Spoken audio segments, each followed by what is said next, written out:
Christian Horner évoque Ferrari. Ils ne s'attendaient pas eux-mêmes à décrocher la poule. Bah oui, on a vu ça en interview. Même eux ont été surpris, donc en Q2, ça semblait être une lutte pour eux. Puis dans ce premier run, en Q3, les deux voitures ont fait un temps vraiment bon. Ils n'ont pas pu faire mieux sur le deuxième, et nous sommes allés un peu plus vite sur le dernier run, mais c'était pas assez rapide. Félicitations à eux, ils ont été très rapides dans une séance très confuse. Et c'est aussi bien de voir Daniel en P4 et Checo P5. C'est très bien pour Perez, je pense que nous avons une bonne voiture de course. Donc tant qu'ils n'ont pas de problème au premier tour. On peut pas dire que la pole soit une position que vous voulez vraiment avoir ici, sur cette énorme descente vers le premier virage. Mais ce sera intéressant de voir s'il y a une conduite en formation ou non pour Ferrari. Une piste assez large, nous l'avons vu il y a quelques années, ça rendra la course vraiment passionnante.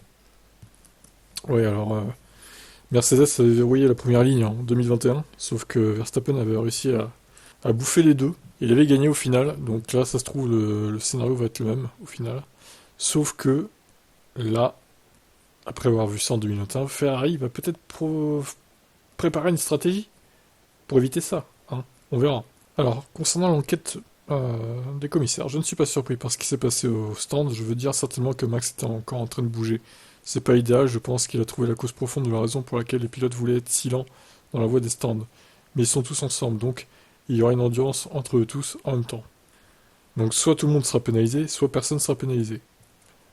Bon, au final, ça se trouve, personne sera pénalisé. Ça va se finir comme ça. On verra bien.